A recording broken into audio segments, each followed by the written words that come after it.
They say life can turn on the smallest details, but never did I think a pair of shoes would be the weapon used to erase decades of loyalty. On that morning, I stood in front of the mirror, looking at myself the way I often did before heading to work. My hair was neatly pinned, my blouse carefully ironed, and my heart filled with the same sense of duty that had carried me through all those long years in that company. I had given them everything: my youth, my nights, my energy. But that day, I wore flats instead of heels. My feet, tired from years of carrying the weight of both family and responsibility, simply could not bear the sharp pain anymore. To me, it was such a small, human decision. To them, it was something unforgivable. I walked through the office doors as I always did, head high, determined to ignore the aches in my legs. Yet the moment I entered, I felt the difference in the air. Eyes scanned me, not with respect, but with judgment. Whispers floated through the corridors.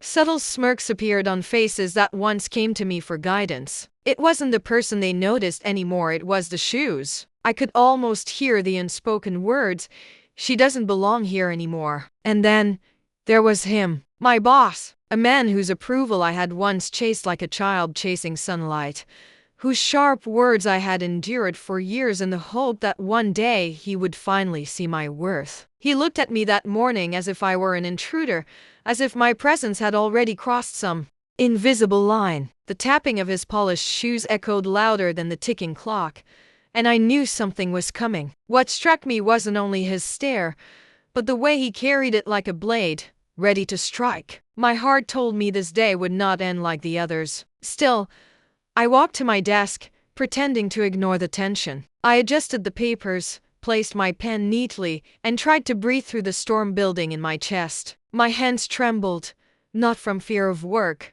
but from the undeniable sense that dignity was about to be stripped away. He called my name loudly, sharply, like a teacher summoning a child to be scolded. Heads turned. The office fell into that thick silence that always comes before humiliation. My body moved before my mind caught up, my steps heavier than ever as I walked to him. His voice cut through the room, accusing, condemning, not for mistakes in reports, not for lateness, not for lack of dedication, but for shoes, for not representing the image of the company. In front of everyone, years of effort were reduced to nothing more than a pair of flats. But in that moment of fire and shame, something inside me shifted. My eyes met his, and though I did not speak a word, a quiet voice inside whispered, "This is not your end. This is your beginning." He thought he was tearing me down, but he was setting me free. And as I stood there, swallowing the lump in my throat, I promised myself one thing: if they wanted to define me by shoes, then one day they would watch me walk past them not as an employee, but as something they never expected. For years, my life revolved around that company. Long before the humiliation of being singled out for my shoes, my story had already been written in countless mornings of sacrifice. I was always the first one to arrive, the one who turned on the lights when the office was still asleep in darkness, and the one who stayed late enough to hear the cleaning crew sigh as they pushed their carts down the hallways. My dedication wasn't loud. I didn't demand recognition.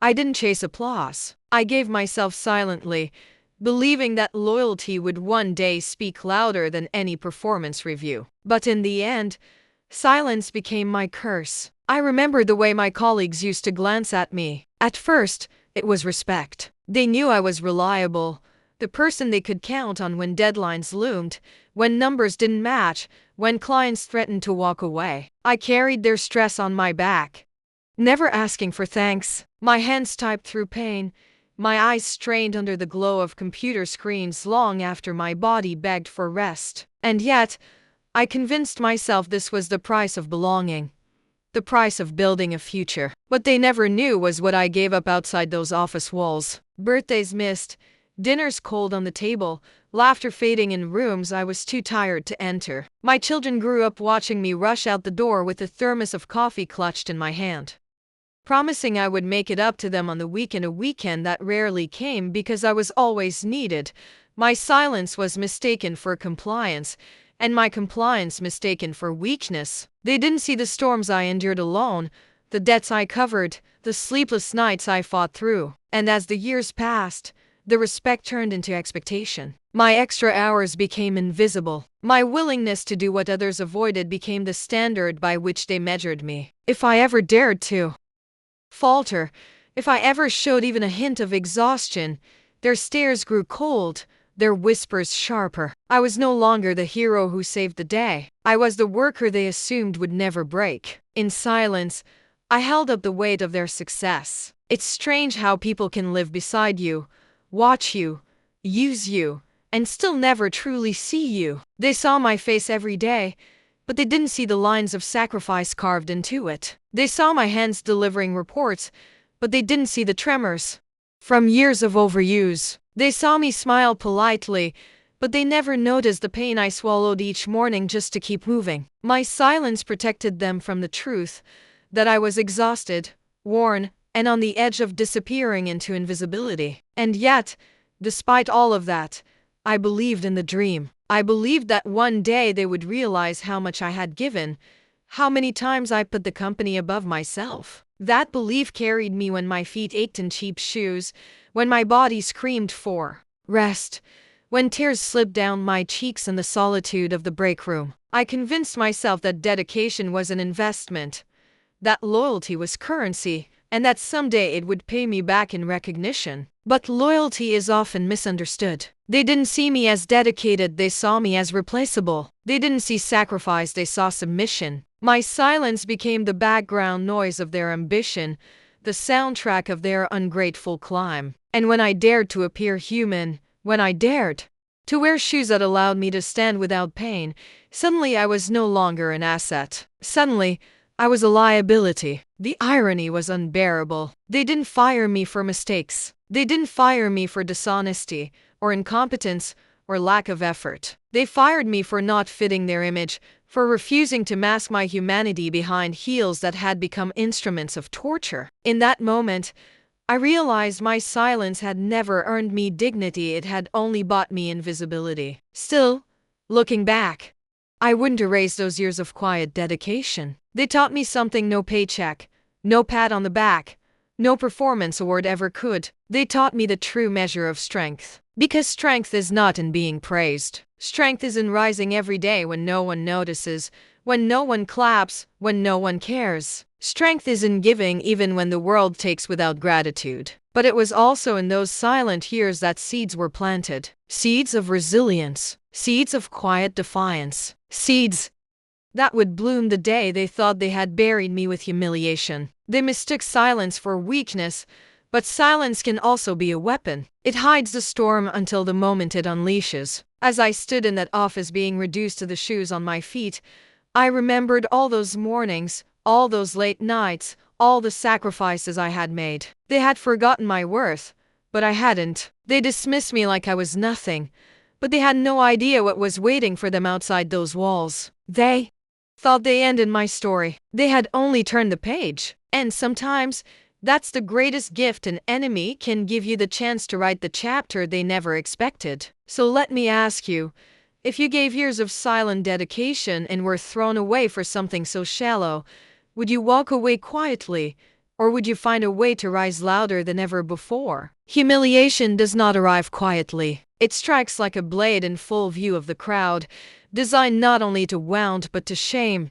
to strip away the dignity of a person so thoroughly that others will think twice before daring to stand in their place. That morning, I walked into the office as I always had, carrying years of dedication that should have shielded me. Yet none of that mattered. What awaited me was a spectacle, carefully crafted not to correct me but to diminish me. The first sign came in the way the whispers fell silent the moment I stepped into the main corridor. Colleagues who once came to me for guidance now stood aside, watching with something between anticipation and relief that, for once, it wasn't them in the line of fire. Their eyes flicked to my shoes, and I felt the sting before a single word was spoken. My heart tightened, not because I regretted my choice, but because I understood what was about to happen. The call came sharply, slicing through the office noise like thunder. My boss's voice, cold and commanding, summoned me by name. Heads turned, chairs squeaked as bodies shifted to get a better view. Every step toward his office felt heavier than the last, though my shoes were the most comfortable I had worn in months. My pulse quickened, not out of guilt but out of dread, the kind of dread that comes when you know you are about to be made into an example. When I reached his desk, the performance began. He didn't lower his voice. He didn't close the door. No, he chose the open floor, the audience of my peers, the stage of humiliation where he could strip away my years of dedication with a few carefully sharpened words. His gaze locked on me, then slid deliberately down to my feet. He shook his head with exaggerated disapproval, making sure everyone saw. "You," he said, loud enough to reach every corner of the room, "do not represent the image of this company. Look at yourself." Gasps rippled through the crowd. Some smirked, others turned away, uncomfortable but unwilling to intervene. The silence of their complicity was as loud as his condemnation. I stood there, my cheeks burning, my throat tight, wishing for the strength to answer back, but the weight of the moment pinned me in place. He leaned forward, his voice dripping with disdain. "If you cannot follow the simplest expectations, if you cannot present yourself the way we require, then you do not belong here." The words cut deeper than he knew. Not because they were true, they weren't, but because they were delivered with such confidence, as if my worth could be measured by heels instead of hard work. Years of sacrifice vanished in that instant, erased by the shallow judgment of appearance. I felt the sting of betrayal more than the humiliation itself. This was the same man whose deadlines I had saved, whose crises I had handled, whose company I had held together while others faltered. And now, he reduced me to nothing more than a pair of shoes. The crowd watched silently. Their eyes told stories, some of pity, some of superiority, some of indifference. None of them spoke. None of them defended me. In that moment, I understood that silence is its own form of cruelty. Their refusal to stand up was as sharp as his insults. I swallowed hard, keeping my composure, because tears would have been the victory he wanted. Instead, I let the silence stretch, refusing to give him the satisfaction of my voice breaking. But inside, I felt something shift. What was meant to humiliate me was beginning to harden into something else, resolve. He ended his tirade with finality. "You're done here. Clear your things. You're fired." The words hung in the air like a death sentence. For a moment, the room was still. Then the murmurs began again, soft but sharp, each one a dagger of judgment. I turned slowly, feeling every pair of eyes on me. My steps were steady, though inside my heart raced with a storm I could barely contain. Walking back to my desk, I refused to let my shoulders slump. I refused to bow under the weight of his humiliation. If this was the end, it would not be on his terms. It would not be a collapse, it would be a pivot. My silence in that moment wasn't weakness. It was patience, the calm before a storm they could not imagine. As I packed my belongings, I heard laughter behind me. Cruel, dismissive, triumphant laughter. The sound echoed in my mind, and instead of crushing me, it planted a seed. A seed that whispered, "Let them laugh now. Soon, they will not be able to laugh at all." Public humiliation is designed to erase you, but sometimes it does the opposite. Sometimes it writes your name in bold letters on the very stage meant to destroy you. And I knew then that the story wasn't over, it was just beginning. So let me ask you, if you were humiliated in front of everyone for something so small, would you break under the weight of shame? Or would you carry that fire until it became the reason you rise higher than they ever expected? There is a particular kind of silence that follows humiliation. It is not peaceful silence. It is heavy, suffocating, filled with all the words you wish you had spoken and all the rage you swallow down because the world is watching. That was the silence that wrapped around me as I gathered my belongings under the mocking gaze of people who had once leaned on me for guidance. My hands folded papers, stacked pens, and closed drawers, but my mind replayed every word my boss had shouted, every laugh that had rippled through the office, every averted glance from colleagues who chose comfort over courage. The box in my hands felt heavier than it should have, not because of what it carried, but because of what it symbolized. Years of service distilled into a handful of objects. My life there, reduced to a few personal items tucked away in cardboard. They thought they were sending me out in shame, but with each item I placed in the box, I felt something else taking shape inside me, a quiet fire, a determination so sharp it almost hurt to contain. The walk through the office toward the exit was like walking a stage I had never agreed to stand on. Eyes followed me, but not out of respect. Some were filled with pity, some with superiority, others with the cowardice of people who wanted to help but didn't dare. Not one person stood to say, "This is wrong."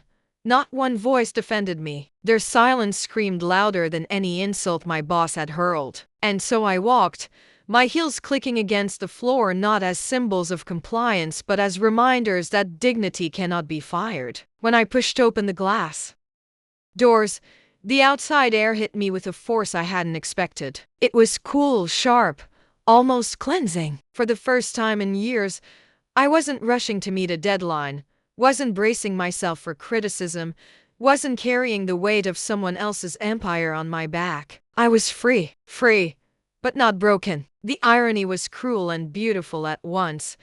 They thought they were discarding me, throwing me out like worn fabric that no longer served its purpose. But what they didn't know was that by removing me from their world, they had freed me to build my own. They had stripped away the illusion that loyalty would ever be rewarded. And in doing so, they had given me clarity. As I stood on the sidewalk, clutching the box, I looked up at the building one last time. The glass windows reflected the sky, tall and imposing, but I didn't feel small anymore. For years, that building had defined me. It had been my prison and my proving ground. Now, it was nothing more than a structure of concrete and glass. Inside, they believed they had won, but outside, I knew I had been handed the one thing they could never take back: the freedom to choose my next chapter. I didn't cry. I didn't scream. I didn't beg. I walked away quietly, because sometimes silence is the loudest rebellion. They expected me to leave with my head bowed, broken by the spectacle of my dismissal. Instead, I lifted my chin and carried myself with the dignity they had tried to strip away. My silence was not surrender, it was strategy.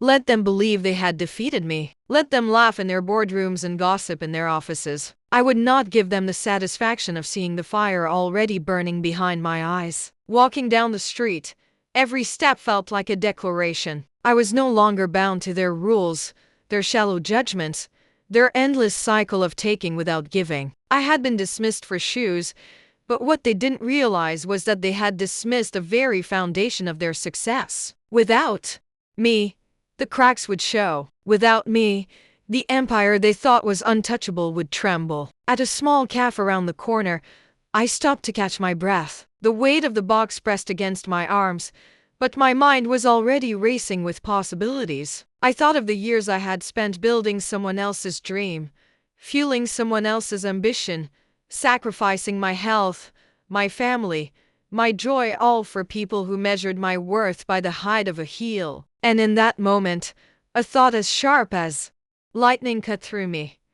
Why not build my own dream instead? I didn't know how. I didn't know where to start. All I knew was that I could not let their cruelty be the end of my story. They thought they had silenced me, but in truth, they had only created space for my voice to grow louder than ever. As I sipped a cup of bitter coffee, I looked down at my shoes, the very shoes that had ended my career, and I smiled. They were comfortable, practical, worn from years of carrying me through long days and longer nights. To my boss, they were a disgrace. To me, they were symbols of survival. They represented endurance, resilience, and the quiet strength to keep moving forward even when the world tried to push me down. And I realized then that if I could survive years of humiliation, if I could endure their dismissal with dignity, then I could survive anything. I stood again, adjusted the box in my arms, and walked on. Not back to the life I had lost, but toward the life I was about to create. They had thrown me away for not wearing heels, but they had no idea those same feet would one day walk me into a future they could never touch. And so I ask you, if you were cast aside for something so trivial, would you crumble under the weight of their judgment? Or would you walk away quietly, knowing that your silence is only the beginning of your rise? When humiliation fades, it leaves behind something far more dangerous than shame. It leaves behind clarity. For the first time in years, my mind was no longer consumed by deadlines, instructions, or the constant fear of failing to please someone who never truly valued me. The silence that followed my dismissal was not emptiness, it was space. Space for a thought to grow.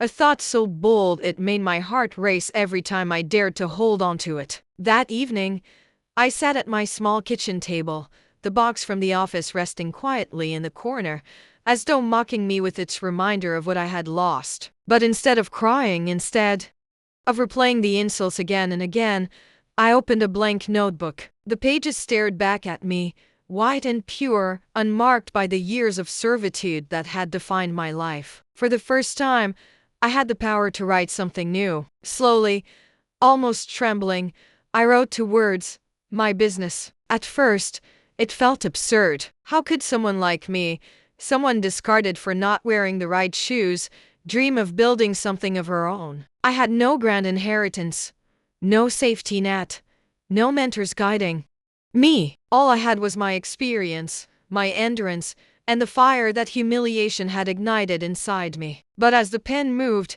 the doubts became smaller, and the vision grew sharper. I remembered the countless hours I had given to that company, the nights when I solved crises while others slept peacefully in their homes. I remembered how many times I had trained newcomers, building their confidence while mine was being eroded. I thought of every skill I had mastered quietly, every task I had completed while someone else took the credit, and suddenly, I saw it clearly.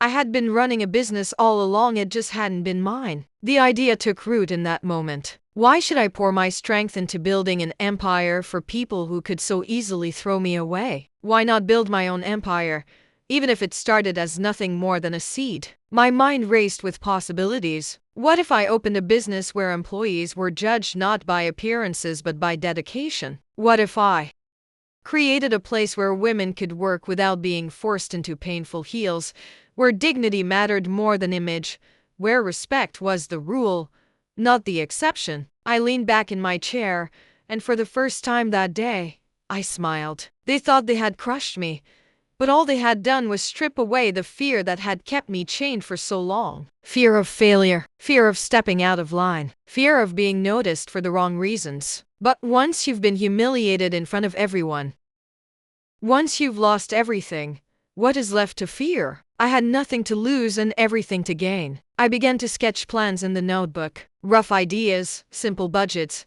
lists of services, even names for the business. It wasn't about perfection, it was about possibility. My hands shook not from sadness but from excitement. Every word I wrote felt like reclaiming a piece of myself I had long forgotten. The doubts did creep in. I could hear the voices of those who had dismissed me, mocking the very idea of me running anything. I could see their sneers, their laughter. But instead of shrinking, I fed off those doubts. Every insult became fuel. Every memory of laughter behind my back became a reminder of why I could not stop now. Their cruelty had been my prison, but now it would be my motivation. Late into the night, I closed the notebook and pressed it to my chest. I whispered to myself, one day they will see. One day, they will know the mistake they made. It wasn't revenge I wanted, it was respect. Not from them, but from myself. I wanted to look in the mirror and see someone who had refused to stay silent, someone who had risen above humiliation and created something greater. In that quiet kitchen, with nothing but a notebook and determination, the birth of an idea changed the course of my life. They fired me for not wearing heels, but the very feet they mocked would now carry me across a path they could never control. And so I ask you, if the world tried to erase your worth, would you let their cruelty define you, or would you take that moment to plant the seed of a dream they never saw coming? Dreams are beautiful on paper, but they demand blood when you try to bring them to life. The morning after I wrote my business in that notebook, the reality of what I had committed myself to began to sink in. My head was full of vision signs with my name, employees smiling with dignity, customers who felt valued, but my bank account was nearly empty.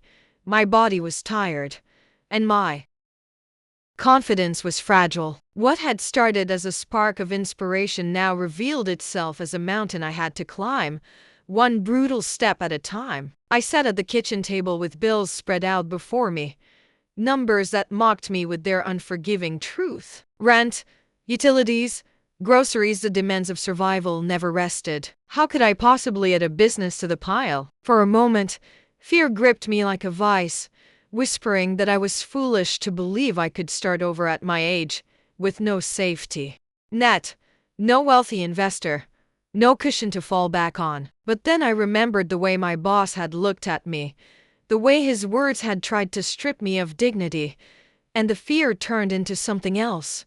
Fuel. I began to sell what I didn't need. The old jewelry I never wore, the furniture gathering dust in the spare room, even the dresses I had once worn to office events I now despised. Each item sold was a reminder that I was making room not just in my home, but in my life for something new. I cut expenses ruthlessly, living on little more than rice, beans, and determination. Friends called me reckless, family called me stubborn, but I knew that survival alone was no longer enough. I needed purpose. The first weeks were the hardest. I walked through the city searching for a place, a small corner I could transform into something meaningful. Landlords dismissed me when they saw my worn shoes and simple clothes. Banks laughed when I asked for loans, their cold eyes scanning my age and deciding I was too much of a risk. Every rejection stung, but instead of breaking me, it reminded me of the vow I had made. Never again would I let someone else decide my worth. At night, I worked late into the darkness, scribbling plans, calculating costs, teaching myself what I didn't know. Marketing, budgeting, suppliers, all things I had once handled quietly for others, now reshaped into the foundation of my own dream. My hands cramped from writing, my back ached from leaning over the table. But each line on the page was a declaration.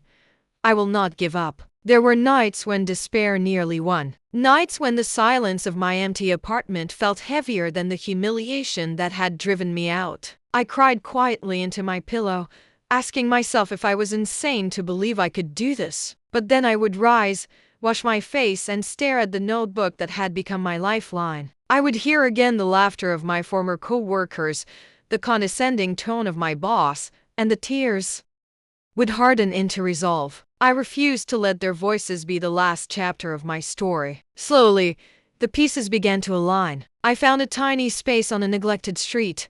Nothing glamorous, nothing impressive, but it was mine. The rent was barely manageable.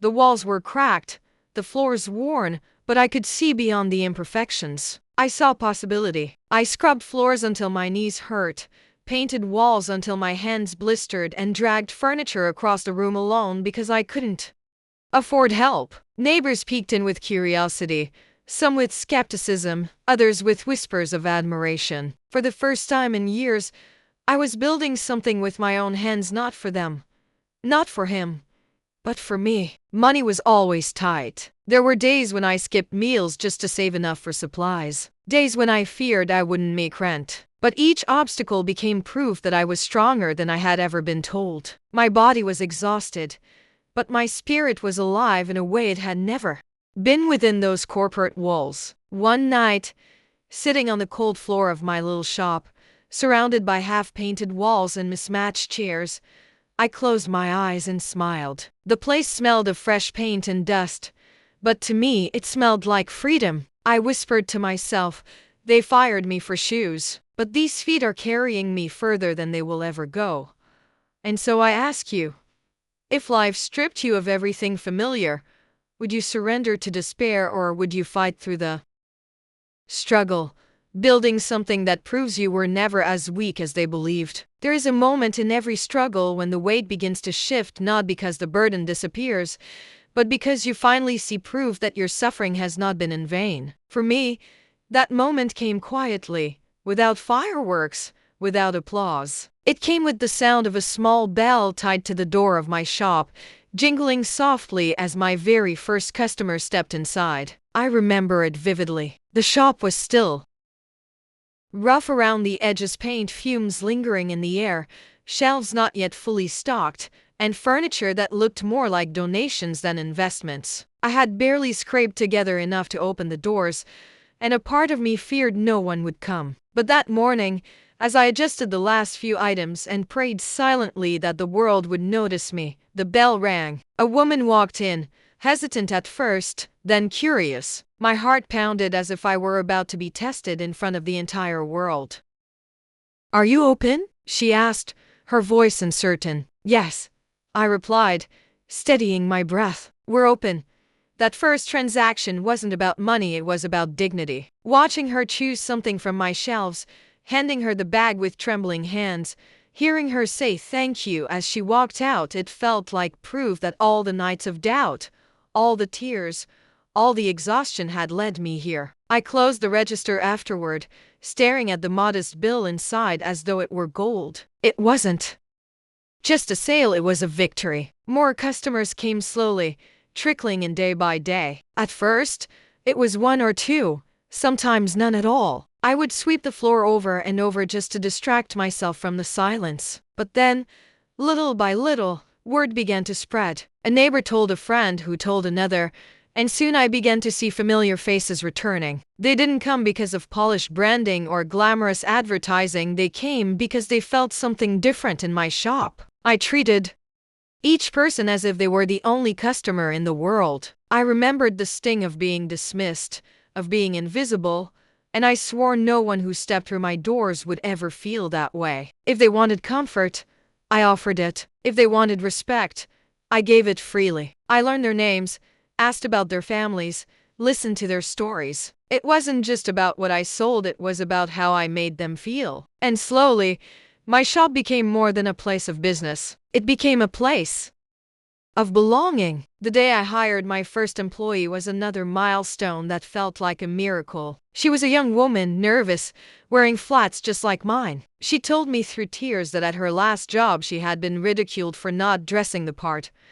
I looked at her shoes, smiled, and said, "You'll never be judged for that here." The look on her face, relief mixed with gratitude, was something I will never forget. In that moment, I knew my business wasn't just mine. It was a sanctuary for those who had been dismissed the way I had. The first time a customer returned just to say, "Thank you for treating me with kindness," I felt a lump in my throat. It wasn't profit that defined my success, it was these moments. These reminders that I was building something my old company never could. They had chosen image over substance, cruelty over compassion. I had chosen differently and people noticed. One evening, as I closed the shop after a long day, I looked at the modest earnings in the register and smiled. It wasn't wealth, not yet, but it was survival. It was proof that I had planted something that was beginning to grow. I thought of my old boss, still sitting in his glass office, still barking orders,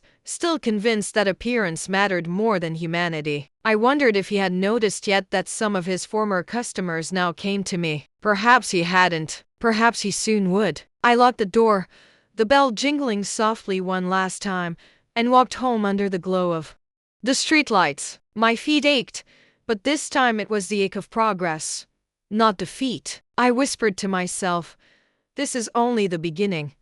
Because that's the truth about first wins, they aren't about what you gain. They're about proving to yourself that you were never as weak as they believed. So let me ask you, if the world had told you that you were nothing, how powerful would it feel to finally hold proof in your hands that they were wrong all along? There comes a time in every journey when the universe pulls back the curtain and shows you just how far you have come. For me, that revelation did not arrive in the form of a grand announcement or a sudden fortune. It came one morning when I looked out the window of my modest shop and realized that I no longer feared the reflection staring back at me. I was no longer the woman humiliated in front of a crowd, no longer the employee dismissed for not wearing the right shoes. I had become something else entirely. A competitor, a creator, and most of all, a force they could no longer control. It began slowly, with whispers that drifted into my shop from customers who used to sit across the street. They spoke of long waits, of rude treatment, of an atmosphere that had grown tense and joyless since I left. At first, I thought they were exaggerating, seeking comfort and criticizing the place that had once rejected me. But then, I saw the proof with my own eyes.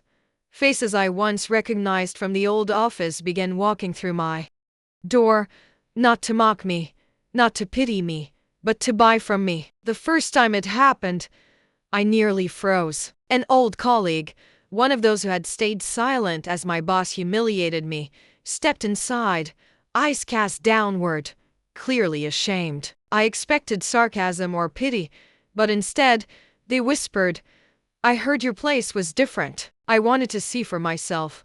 That moment struck me harder than any insult ever could. Not because it hurt, but because it revealed the truth.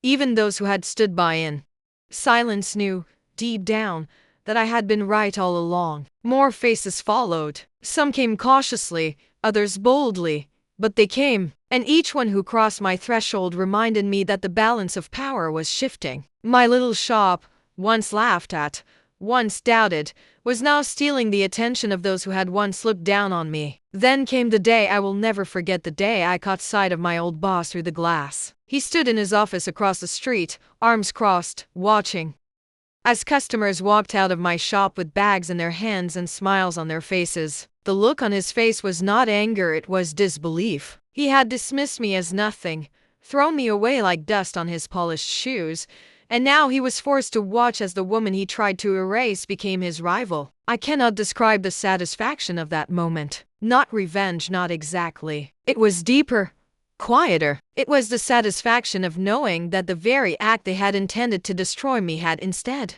created the fire that fueled my rise. Without his cruelty, I might have stayed there forever, working in silence, invisible, unappreciated. His humiliation had set me free, and now he was forced to live with the consequences of his arrogance. Word spread quickly in the community. Customers began to whisper about the shop across the street, where kindness was free and dignity was never negotiable. My reputation grew not because of advertisements or flashy signs, but because of the simple truth.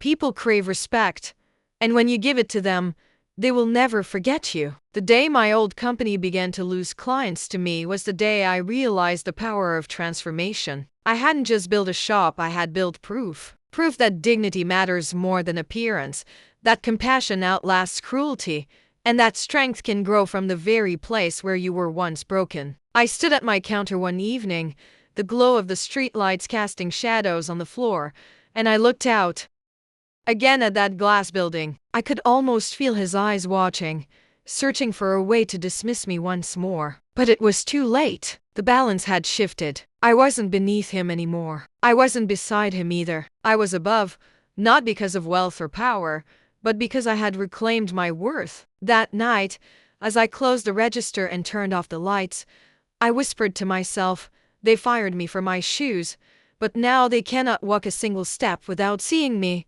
And so I ask you, if the very people who tried to erase you were forced to watch your rise every single day, would you hide your triumph quietly? Or would you let your success speak louder than their cruelty ever could?" Life has a way of circling back, of testing you not once but again and again to see if the lessons you claim to have learned truly live in your bones. For me, that circle closed on an ordinary afternoon when the phone rang in my little office at the back of the shop. The voice on the other end was one I recognized instantly, my former boss. The same man who had once reduced me to nothing in front of an entire office now spoke with hesitation, with cracks in the authority that had once defined him. He didn't say much at first, only that the company was struggling, that clients were leaving, that he couldn't understand why morale was collapsing. I listened quietly, my hands resting on the notebook where I had first written my business. The irony was too sharp to ignore. He had once told me I didn't represent the image of his company, that I wasn't worthy to stand under his roof. Now, his roof was leaking, and the foundation was trembling. As he spoke, flashes of memory returned. The public humiliation, the laughter of my colleagues, the sting of being told I didn't belong. Yet here he was, reaching out not with arrogance, but with desperation. He asked if we could meet, if I could share what I had done to build such loyalty in my customers, how I had managed to create something people trusted. I let the silence stretch, not out of cruelty, but because I wanted him to hear the echo of his own words in the space between mine. We eventually met in a small cafe, the same kind of place where I had once sat with nothing but a notebook and a broken heart. This time, I wasn't trembling. I wasn't carrying a box of belongings from an office that had discarded me. I was carrying myself whole and unshaken. He sat across from me, his suit still immaculate, but the confidence in his eyes was gone. He looked smaller somehow, not in stature but in spirit. He asked questions about management, about dignity, about building trust. I answered carefully, not because I owed him, but because I wanted him to see the truth. Respect cannot be demanded. It must be earned. Loyalty cannot be forced. It must be nurtured. And no amount of polished shoes or pristine appearances can replace the power of compassion. Did I forgive him in that moment? I don't know. Forgiveness is not always a word, it's a choice you live. What I knew was that I no longer needed his approval, his validation, or his recognition. The scales had tipped. I was no longer the woman on the receiving end of humiliation. I was the woman who had turned humiliation into fire and fire into freedom. When I walked out of that cafe, the sunlight felt different. Brighter, warmer, more honest. I realized that I didn't need revenge, because success is its own form of justice. I didn't need to humiliate him the way he had humiliated me, because his downfall was not my responsibility, it was the natural consequence of arrogance. All I needed to do was keep walking in the shoes that had once been mocked, knowing that every step was proof of resilience. Back at my shop, as the evening glow filled the windows, I looked around at the shelves, the employees, the customers chatting softly as they browsed. This was my world now, not built on cruelty, not on image, not on fear, but on dignity, on kindness, on the belief that no one should ever be discarded for something as shallow as appearances. They had kicked me out for not wearing heels. I had walked quietly into a future they could never have imagined. The story doesn't end with me. It never does. Because humiliation is universal. Everyone at some point will feel the sting of being overlooked, dismissed, underestimated. What matters is not the cruelty itself, but what you do with it. Do you let it bury you, or do you use it as the soil where your strength grows? So I leave you with this.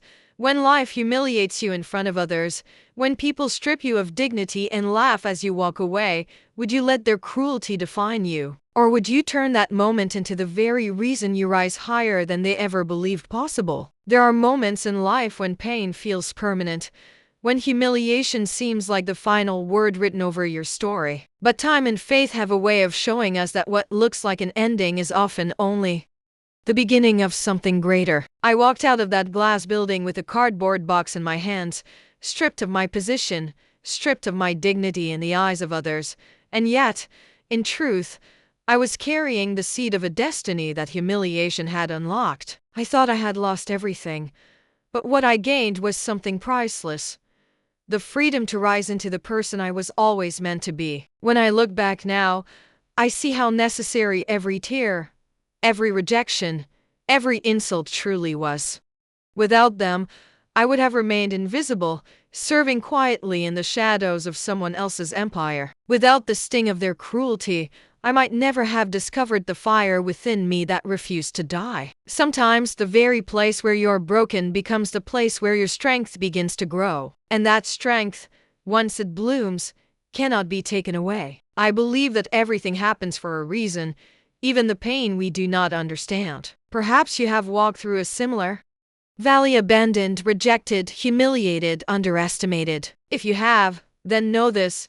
Those who dismiss you today may one day be forced to watch you rise beyond their reach. Their laughter will not last forever. Their cruelty will not be the final word. The final word belongs to the one who chooses not to give up, who chooses to turn wounds into wisdom and ashes into beauty. Faith carried me when strength failed. On the nights when I cried alone, wondering if I had made a mistake, I whispered prayers that became the rope I held onto in the dark. And slowly, step by step, those prayers carried me forward. I realized then that even when others do not see your worth, even when they try to erase your presence, God does not forget. Your story is not determined by their cruelty, it is guided by a higher hand that knows exactly where you are meant to stand. The irony of life is powerful. The very shoes they mocked carried me into freedom. The very silence they mistook for weakness became my strategy. The very dismissal they thought would end me gave me the chance to build something greater. What they meant for harm became the soil of transformation. That is the beauty of resilience. It turns humiliation into the foundation of greatness. So if you are listening to this now, standing in the middle of your own storm, let my story be a reminder. This is not the end. It may hurt, it may feel unbearable, but one day you will look back and see that the place where you were broken was also the place where you were rebuilt. Do not let their cruelty define you. Let it refine you. Do not let their laughter bury you. Let it ignite you. Your future is not behind their closed doors, it is waiting on the path only you can walk. Sometimes faith is not about moving mountains. Sometimes faith is about taking the next step when you cannot see the road ahead. It is about trusting that the seed planted in your pain will one day bloom into something far more beautiful than you ever imagined. That is what happened to me, and it can happen to you too. Now I ask you to reflect.